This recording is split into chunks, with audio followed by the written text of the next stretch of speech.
Well, this is it, the final episode of Paramount's Halo show.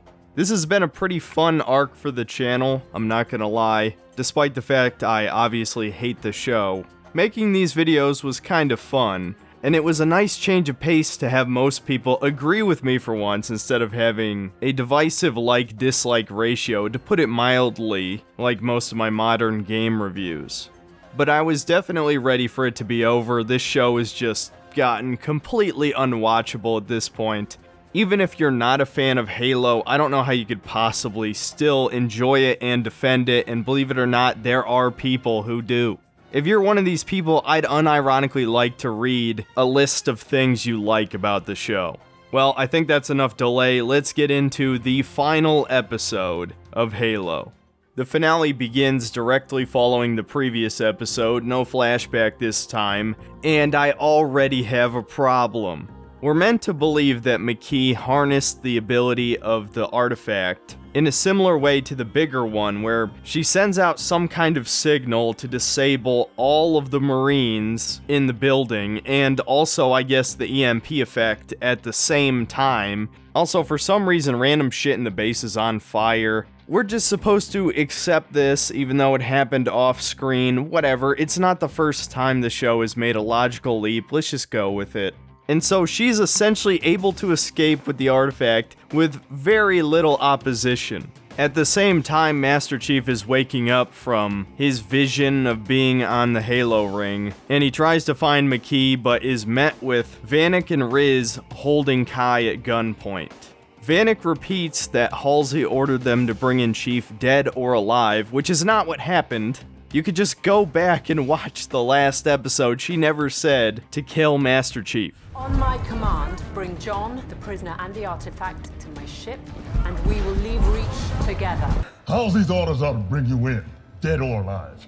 Your choice. And so Master Chief pleads to them, telling them that they were stolen as children away from their families and all that, even though in the books they're supposed to already know this, as you guys have told me in previous videos.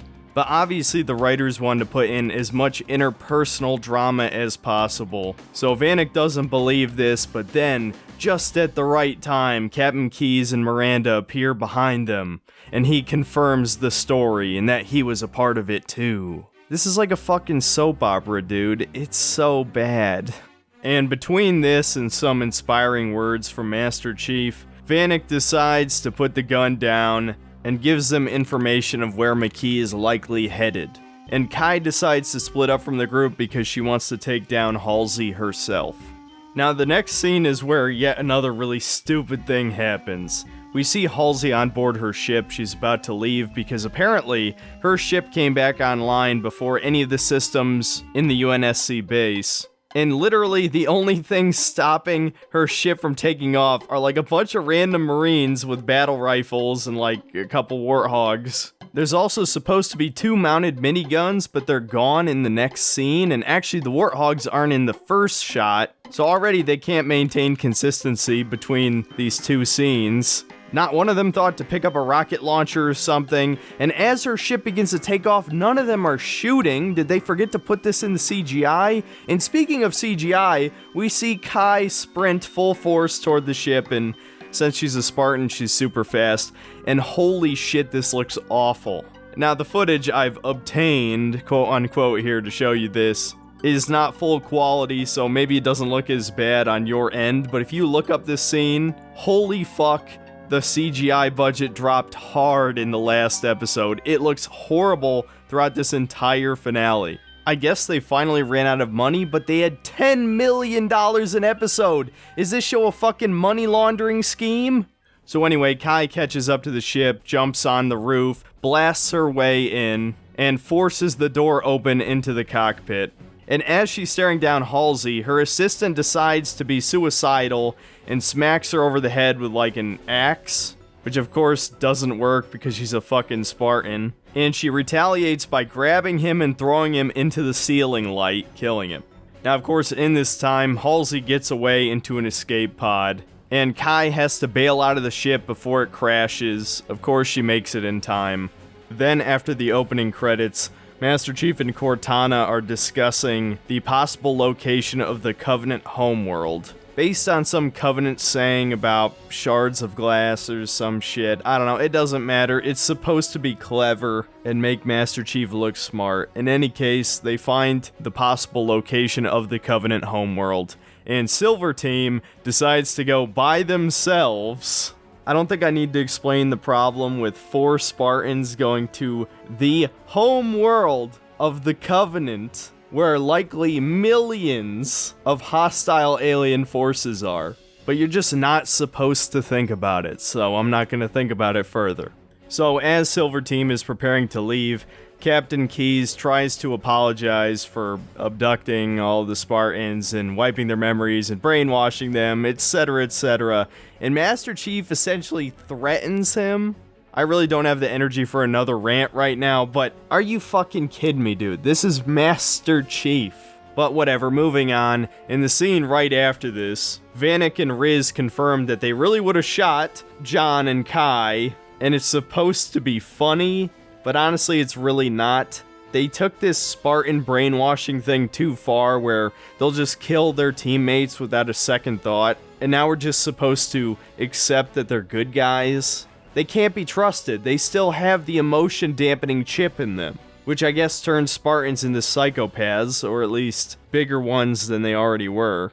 Next scene, Dr. Halsey is found and captured by the UNSC. Then we see McKee has arrived on the Covenant homeworld, which is not High Charity, but a desert planet. Now, apparently, according to Halo lore, the San Shum's homeworld was destroyed, so this could be saying Helios, and we do see a bunch of elites here to support that theory, but they never actually named the planet in the episode. And we see McKee give the prophets the artifact and request to go on the great journey with the rest of the Covenant.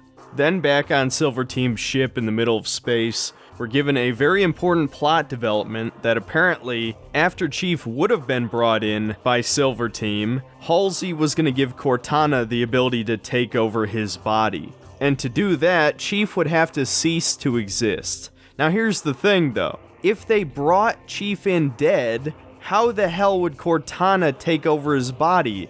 If they don't need his body and it's just her operating the suit, wouldn't they just take his suit and leave him behind? Is she somehow able to operate his brain even after he's dead?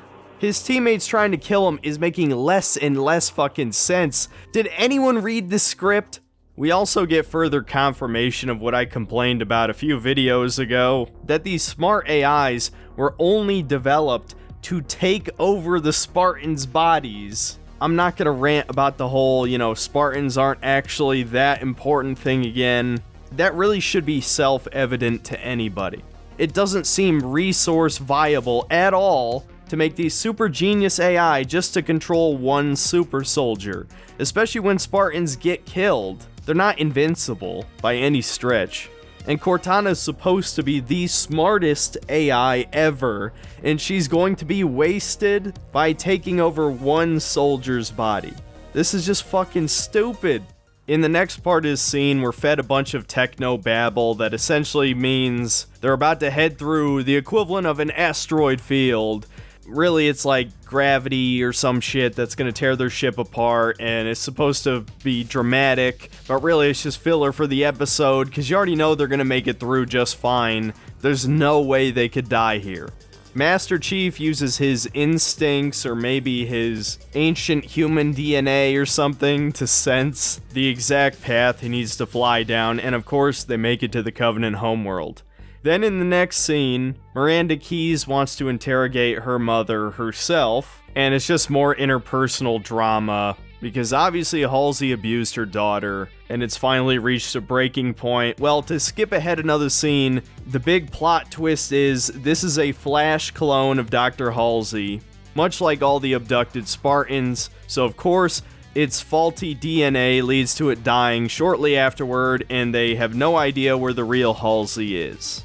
Next, we're back on the Covenant homeworld, and we overhear the prophets talking about how they're going to kill McKee along with the rest of the human race after the Great Journey. Now, this show has already fucked up so many other things that it doesn't really earn any goodwill back at this point, but at the very least, they actually explained properly why there's a human in the Covenant. They needed her to activate the artifacts, and they were just going to dispose of her after they're done. The problem is, much like I commented in a previous episode, it seems like they were writing this show as they go along. If you go back to the first episode, the very first scene where we're introduced to McKee, it seemed like, whichever prophet it was, I don't remember, was revering her with some semblance of respect, maybe not equal to his own, but at the very least, a peer of some kind. An important religious figure in the Covenant, which is why people thought she was a replacement for the Arbiter. But now they're just saying she's completely disposable, which ironically also happens to the Arbiter, but as you already know, for a completely different reason. So I guess this is the only good moment this episode, at least there's something. But immediately after this, another stupid thing happens. I mean, like, mind-blowingly dumb. For some reason, there are no defenses above the Covenant homeworld. No corvettes, no battle cruisers, not even drop ships of some kind, there's nothing. And do you want to know what the one-line explanation is? Why would they defend a planet that the humans can't find? Excuse me? What do you mean we couldn't find it? Why couldn't we find it?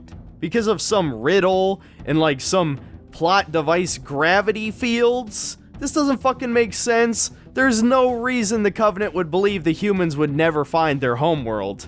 Even if they thought we could never possibly find it, you're telling me it's not worth even slightly defending, having zero defenses of any kind in the air or space. This reminds me of Alien Covenant. What a goddamn stupid movie. Where android Michael Fassbender single-handedly wipes out the space jockey race using one of their own ships. Because despite being an interplanetary race, they have no other ships of their own, I guess. No air defenses, no nothing. So he just strolls in and just drops in the fucking alien virus. God damn, that movie was horrible. But before I go off further on this tangent, back to Halo. Master Chief and the rest of Silver Team drop onto the Covenant homeworld. They kill some grunts, which admittedly looks kinda cool. Meanwhile, the Covenant are starting the ritual, and placing the smaller relic inside the bigger one sends out that strange wave again, which fucks with Master Chief's brain, and their position is discovered. Now, the rest of this episode is basically one giant final action scene. Unfortunately, it's probably the second worst, behind the one last episode. As not only do none of the Covenant have shields, which means that the elites go down like bitches, but the brutes are shown off as these Giga Chads in comparison, which just sucks. I feel like the elites have been shit on throughout this show, and to make matters worse, Atriox is back again from episode 5. Yes, it's supposed to be him. I'm sorry, 343, Atriox is never gonna happen. You already fucked up your one and only chance to make him actually cool. Instead, you just made Master Chief a jobber to a character only nerds know about, because the vast majority of Halo fans are not gonna play Halo Wars 2. And then, even worse, immediately after kicking Master Chief's ass, he disappears from the story thought to have been killed, and, spoilers, of course he didn't actually die, but it doesn't matter, because Halo Infinite wasn't even that good. The story was fucking horrible. I'm sorry, if you like the story of Halo Infinite, you're part of the problem, and a big reason why Halo is never going to be as good as the Bungie era again. It was just poor writing. I'm not going to retread over it again. You can watch my Halo Infinite review that a shit ton of people hated because of a Raid Shadow Legends ad. Zoomers getting tilted over an ad of all things. Do you really think I play mobile games? Anyway, other problems with this action scene include terrible CGI, the brutes' gravity hammers not actually being gravity hammers, I guess, because Master Chief takes like 4 or 5 hits and they do fucking nothing, doesn't knock him backward, his shields don't appear to go down. The brute with a spiker doesn't even fire it one time, I think he just swings it around. Atriox beats the shit out of Master Chief, because fuck the fans, here's your Gary Stu Ape Man for the zoomies. Then in yet another really stupid plot device moment, McKee interfaces with the two artifacts, and it sends out this huge shockwave, which blows all the Covenant off the mountain. Yes, really, I am not making this shit up. And the Spartans are completely fine. The Prophets aren't affected by this either. Master Chief is then drawn into the Halo Ring Mirage again, where McKee just wants to indulge in this vision with John forever. And slowly, the star map to the Halo Ring is being formed in the sky. Meanwhile, more Covenant forces are starting to climb up the mountain, and with Master Chief being out of commission, Kai eventually decides to shoot McKee to free him, which was without a doubt the smartest decision she's made in the entire show, because it also stops the star map from being finished. Now here's the fucking problem. The three prophets, aka the three fucking leaders of this impossibly massive alien army, are right behind you. Shoot them! Shoot them! Are you fucking kidding me, dude? Not once does a single one of these characters think, hey, let's shoot the prophets and win the war. I was literally shouting at the screen during this part. It is so unbelievably dumb. I have no doubt every single one of you who's seen the episode thought of the same thing. Seriously, what were the writers thinking? The three popes of this galactic crusade, unprotected, right behind our heroes. Even if all of them died, it would be worth it. And honestly, it would be the best conclusion this show could possibly hope for. But of course, what happens instead? Well, Vanek, Riz, and Kai get incapacitated, with Riz nearly dying to a plasma grenade that gets stuck to her armor. And so, with no options left that result in getting both the Relic and his teammates out of there, Master Chief decides the only possible way they can win is by letting Cortana take over his body. But to convince her, he basically lets his shields go down by getting hit a bunch of times, and then Atriox hits him with his massive mace, which kills him and allows Cortana to take over his body. And so she immediately starts aimbotting every enemy, killing them without even looking at them, and also pilots their ship at the same time to shoot Atriox and clear a landing zone, and they escape with both relics. Of course, none of the prophets are killed because I guess Cortana wasn't smart enough to know we should kill the most important figures in the Covenant. And the scene ends with them saving Riz's life. And the entire season ends with Halsey giving another monologue about the evolution of humanity. And we see her outside of Reach City and she's about to go off-world. And back with Silver Team, Kai asks if Master Chief is really still in there, and we're not given an answer. I guess as one final cliffhanger to encourage you to come back for the next season. So yeah, I feel like I don't have to say this, but this episode was fucking horrible. Is it the worst? Honestly, I think last episode was still worse than this one, but this is an appropriately bad finale, I'll say that. Master Chief having sex is still the worst thing they could possibly do, especially with a Covenant human who may or may not be the replacement for the Arbiter. That is seriously fanfiction tier writing, but I'd also say that Cortana taking over Master Chief's body and being a god on the battlefield is also almost as bad. How the hell this show got made is mind-blowing, and it just shows that Microsoft doesn't give a fuck about the IP anymore, and 343, we already know, hates Halo, or at least hates what Halo is supposed to be.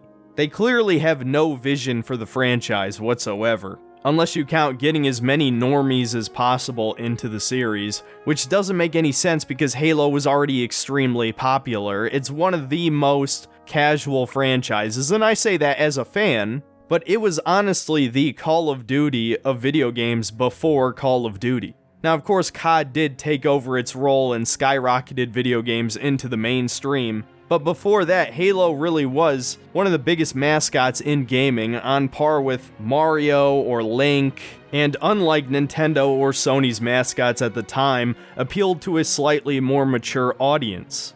Halo 3 sold 14 million copies. That was 15 years ago. Why the hell does 343 think Halo needs a broader audience? This is just cartoonish greed at this point. And there's no question they don't give a flying fuck about the quality of Halo. They went like 6 months without a major update for Halo Infinite's multiplayer. Are you fucking kidding me?